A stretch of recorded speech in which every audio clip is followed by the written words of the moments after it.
So that's kind of big. Oh, I just saw you guys at the bottom there, Hermit. All right. So let's have a look at what's going on here. We have the Wheel of Fortune coming up, and the Wheel of Fortune, it's a card. It's Wheel of Fortune, right? It's fate. What is fate? A lot of people get confused on this. Well, we have free will. We always get to choose what we're doing. And when we talk about free will and choices, a lot of people see that as, but no, Jay, I can't make someone else do this, and I can't do whatever, to affect your external reality. That's not what the choice is. And I have a whole podcast on this that I recorded about a year ago. The choice is on how choosing to experience. Remember I was saying that where your heart focuses. So say, for example, I could have had a really shitty day, but now that I'm here, I'm fully focused, and I've had a great, it's very early in the morning here actually, but I'd be fully focused on what's going on with my reading. That this is the story. I'm fully immersed in it, fully present in where I am, not thinking about what happened in the past, not, oh my God, what are people going to think of this reading? That's what being in the moment is, being fully present right now. How do I feel right now? I feel great. Talking about the Wheel of Fortune right now. So then what does the Wheel of Fortune mean? It means when destiny steps in. Like there's always things that happen in life that we don't have control over the physical aspect of it. The redundancies at work, or someone deciding they no longer want to be in a relationship, or, someone leaving home, or the landlord saying you're evicted, whatever, I'm closing down, I'm not putting this house on rent anymore, whatever. Those things we don't have control over. But the Wheel of Fortune says the wheel has turned, the season has changed. And it's our job. How do we turn that fate into our destiny? Is to recognize it as an opportunity and to walk through the door. That is our choice there. So if they let you go from that job, it's like, well, I never liked that job anyway. Let me go and start that business. Let me go and apply for that other job. Do you see what I mean? That's how we turn that fate into our destiny.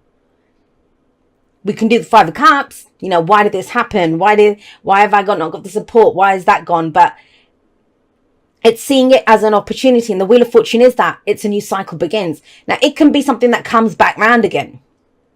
It may be the case for you, especially with the Five of Wands and it came up at the beginning, right? These two have they have a lot of significance because they came up right out of the deck. First two cards out, and they're very prominent, interacting with each other in the reading as well. But if that situation comes back round again, whether it's with the same person, whether it's the same company, whether it's whatever, it could be a brand new job, it could be a brand new relationship, whatever. It's on us to do it differently. Now that's underlying. So this is a lot of fate and destiny. Both of these cards talk about fate and destiny. We have the Lovers coming up with this. Now, the Lovers, yes, it can be around a relationship, whatever the nature of that relationship. But at its core, what the Lovers talks about is what we love. What we love. They're called the Lovers. They're not called the Thinkers. And I do see, I've talked about this often, it's number 6. And the Devil is number 15, which adds up to a 6 as well. They are two sides of the same coin. But at the Lovers, we are what our heart is called to. And a lot of people say it's a head or heart decision. It isn't a real decision. It's actually the heart has picked, this is what I love. This is how I want to feel. This is what makes me feel good. This is good for us. The heart is screaming that out. This is good for us. That person, that job, that situation, that career move. It's something that we must do. But it's good for us, right? And so the choice is then the head gets on board to give the heart what it wants. That's how this works. The Lovers is the illusion of distance. The Devil is the illusion of being stuck. They're both illusions. I see them. It's owning, well, my heart loves this. And then seeing an opportunity for how we do that.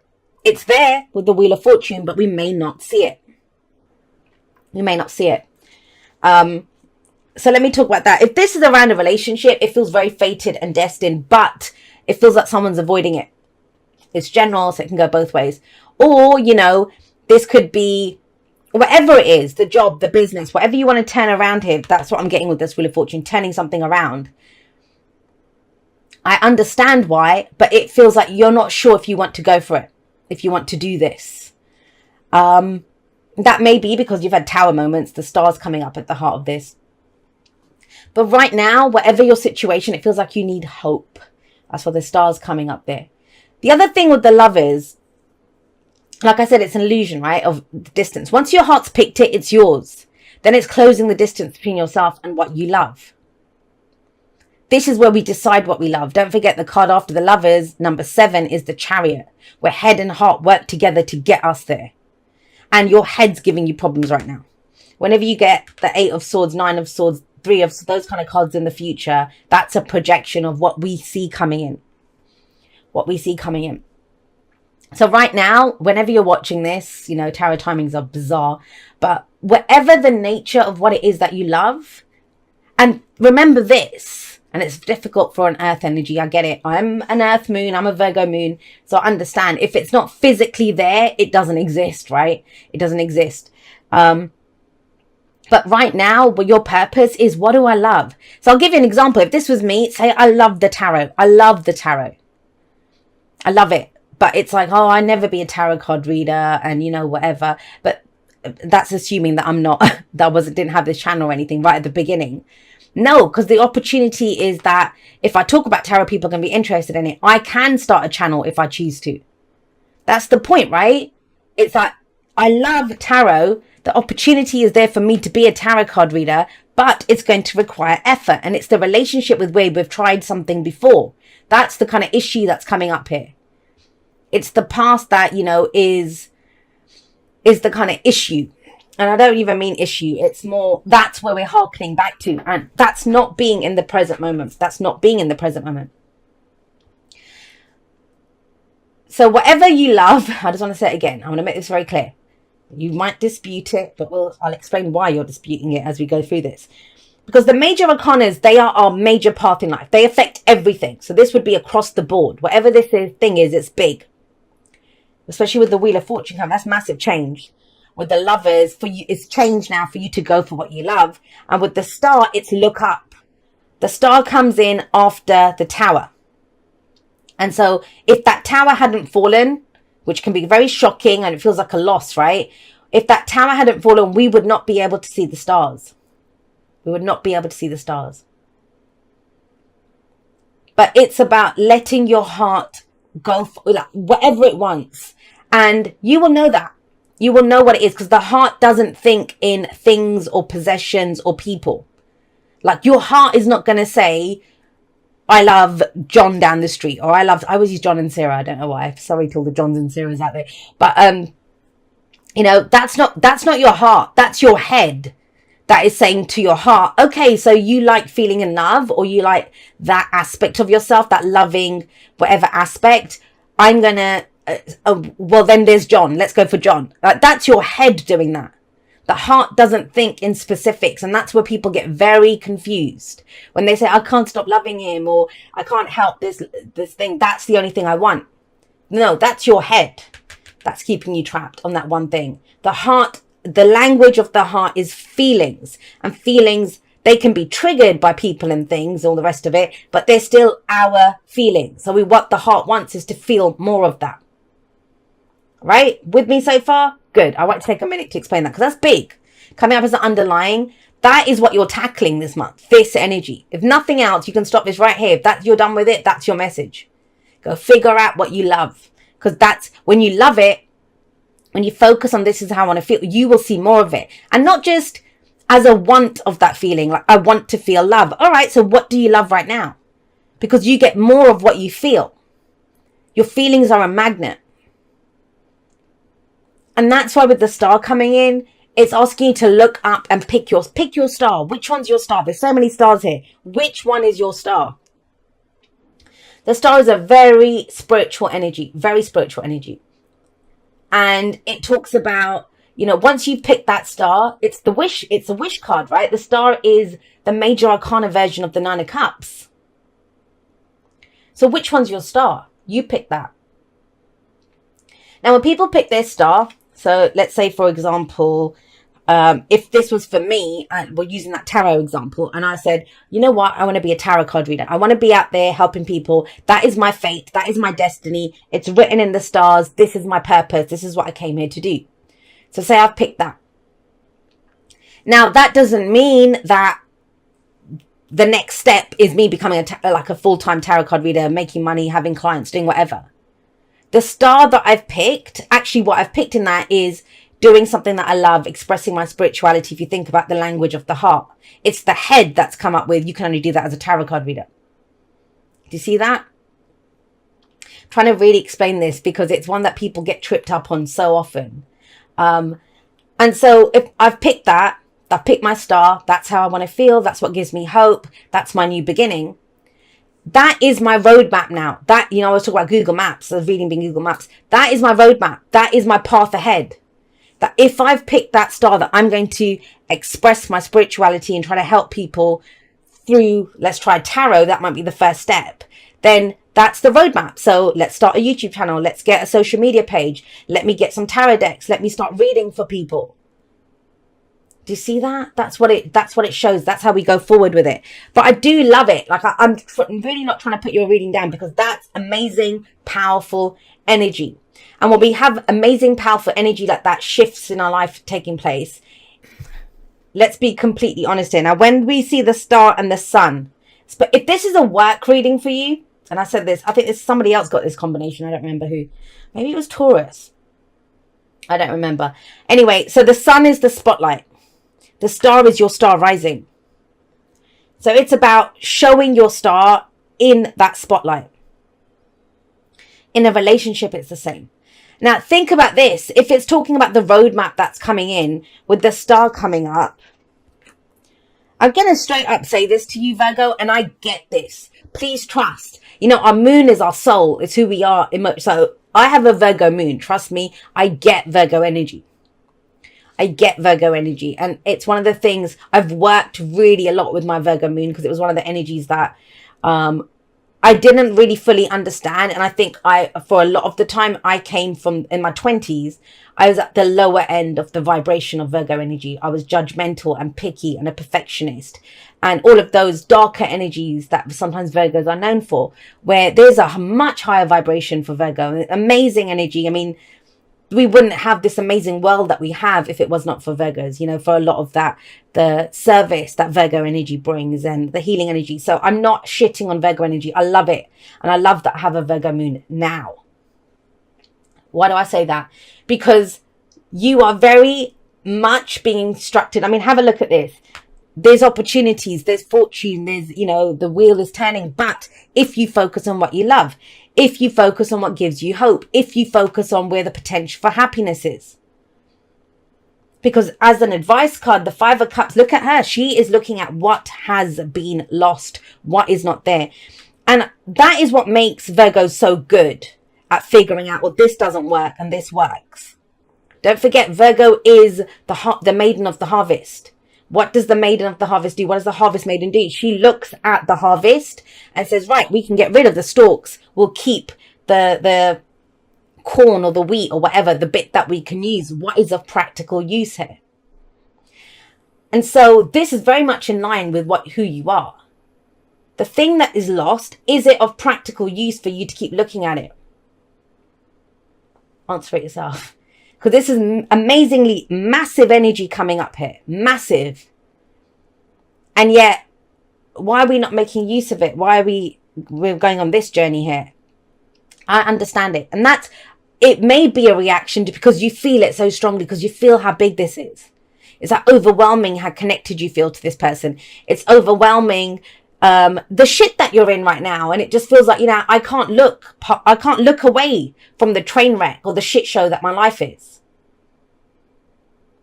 But that's the only way that it will get brighter and bigger, right? You can look at the rubble of the tower, or you can look up and start looking at the new star.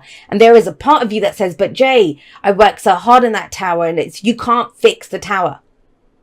You can't fix that tower. That's the thing with the tower. And we always take a moment and sit and cry and look at the tower and think, wow, I put so much time and effort and energy into that and it fell. But at some point we need to say, someone get this shit out of here. I'm building something new. Something that is worthy of me. Something that gives me hope. Something that I can see my happiness in. Because the sun very clearly says what you focus on now, it will grow.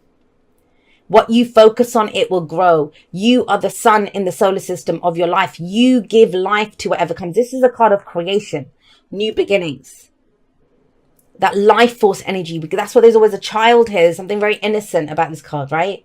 Innocent joy. And the sun is the bird's eye view of the maze.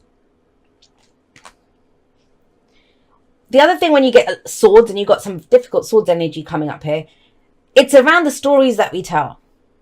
So it may be like when you wake up in the morning, are you going over the kind of difficult stuff? When you're going to sleep at night, what are your dominant thoughts?